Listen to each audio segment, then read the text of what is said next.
নমস্কার, স্পটন নিউজে আপনাদের সবাইকে আরও একবার স্বাগত। এই মুহূর্তে আমার সঙ্গে রয়েছেন রঞ্জন ভট্টাচার্য।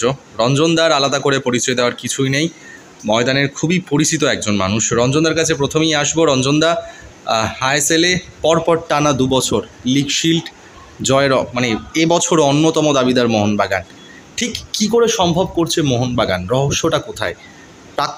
এতদিন ধরে তুমি যুক্ত রয়েছো ফুটবলের সঙ্গে, টানা 2 বছর দুটো দলকে প্রিমিয়ার ডিভিশনে তুললে, অ্যাডামাসকে শীর্ষে নিয়ে গেলে। একটু যদি বিশ্লেষণ করো যে মোহনবাগানের এই রহস্যটা কি, পরপর টানা 2 বছর লিগ শিল্ড জয়ের একদম কাছে।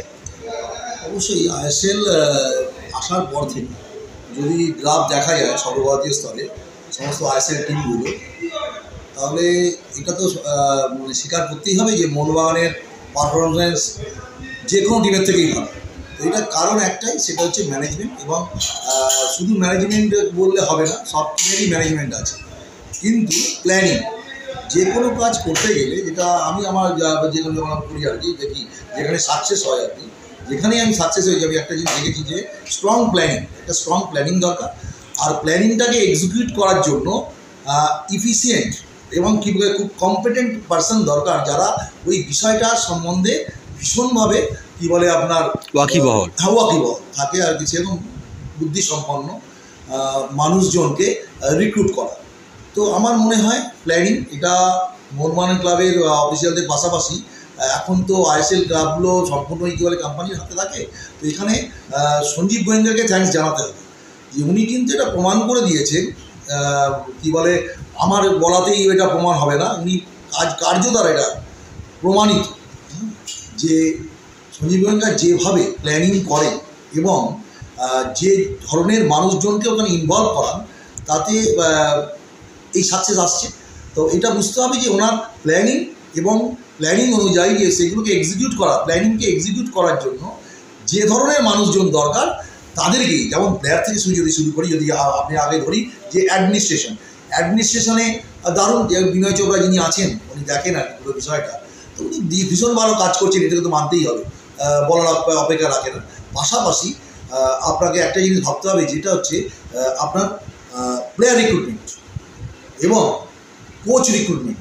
আপনি যদি দেখেন আগের বছর শিল্ড জয়ের পরও হাবাসকে ছেড়ে দেবে, কেননা লিগটা পায়নি বলে। ভাবুন, তার মানে উনি কতটা প্যাশনেট এই সাবজেক্টটাই, যে আমি নাম্বার 1 হব। আমি আপনাকে নাম্বার 1 হওয়ার জন্য আপনার কি লাগবে আমি সেটা আপনাকে প্রোভাইড করব, কিন্তু আমাকে ডেলিভার হবে নাম্বার 1। আমাকে ডেলিভার, যে একটা কোচের কাছে বলুন, একটা প্লেয়ারের কাছে বলুন, ওনার যে মানসিকতাটা সেটা উনি বুঝিয়ে দেন। এবং যদি তুমি না পেরেছো, তাহলে আর তোমার এখানে আবার জায়গা নেই। সঙ্গে সঙ্গে কিন্তু পরবর্তী সময়ে দেখা যাচ্ছে যে আরেকজন কম্পিটেন্ট পার্সনকে সেখানে নিয়ে আসছে। তো এই জায়গা থেকে এই জন্যই মোহনবাগানে এত সাকসেস। আর আপনি না ভাবতে পারেন যে দিমিত্রি পেত্রাসস, যে প্লেয়ারটি আগের বছর নাম্বার 1 ছিল, আজকে এবছর তাকে কিছুক্ষণের জন্য সময়, ম্যাচ টাইমই দিতে পারছে না মলিনা। তো সেই জায়গাতে, এবং আবার বুদ্ধি করে দেখুন, মলিনাকে নিয়েছে, মলিনা কিন্তু চ্যাম্পিয়ন টিমের কোচ। যেই হাবাসকে ছেড়েছে, ওনারা কিন্তু এক্সপেরিমেন্টে যাননি। যিনি আবার চ্যাম্পিয়ন করেছিলেন, সেরকম একজন মানুষকেই কিন্তু আবার ফিরিয়ে নিয়ে এসছে। তো এই জায়গাতে বলতে হবে যে এনাদের বিচক্ষণতা, তো যার ফলে এই সাকসেসগুলো পাচ্ছে। আমরা দেখলাম মোহনবাগানে যে কথাটা তুমি বললে রঞ্জনদা, যে হুয়ান ফেরান্দো ছিল প্রথমের দিকে, হুয়ান ফেরান্দোর ব্যর্থতা কারণে তাকে সরে যেতে হলো। তারপরে হাবাস এলো, হাবাস এসে লিগ শিল্ড পাইয়ে দিল মোহনবাগানকে, তাকেও সরে যেতে হলো। এরপরে মলিনা এলো।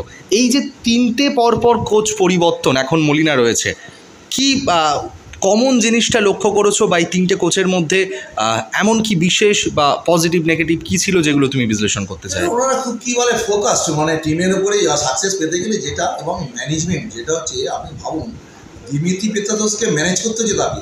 হ্যাঁ, আপনি যদি খেয়াল করে দেখেন, আমি লাস্ট ম্যাচ ইস্টবেঙ্গলে খুব ভালো করে দেখছিলাম, কেন ইস্টবেঙ্গল সাকসেস পাচ্ছে না।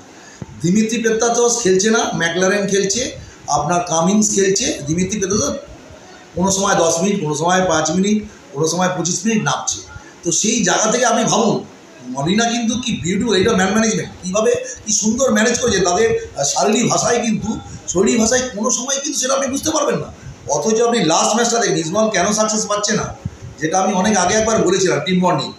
যে যখন কি বলে দেবজিৎ মজুমদারকে আগের ম্যাচটায় নামাতে চাই, আপনার চলে গেছে অলরেডি, ফোর্থ রেফারি কি বলে ভোট তুলে দিয়েছে, আপনারা দেখেছেন গিল কিন্তু মাঠ থেকে বেরোতে চাইছে না, এবং যে অঙ্গভঙ্গিটা করছে মানে ভাবা যায় যে কী বলে একটা কোচ আছেন, এত অফিসিয়ালস রয়েছেন, ঠিক আছে, একটা অ্যাডমিনিস্ট্রেশন রয়েছে, সে যেভাবে তার বডি ল্যাঙ্গুয়েজ শো করেছে, আমি সেদিকে দেখে আমার পাশে কিছু ইসমাল সমুদ্রে বসে খেলা দেখছিল, আমি বলছি তোদের টিম কেন কী বলে পারছে না, ডিউ টু রিজন দ্যাট।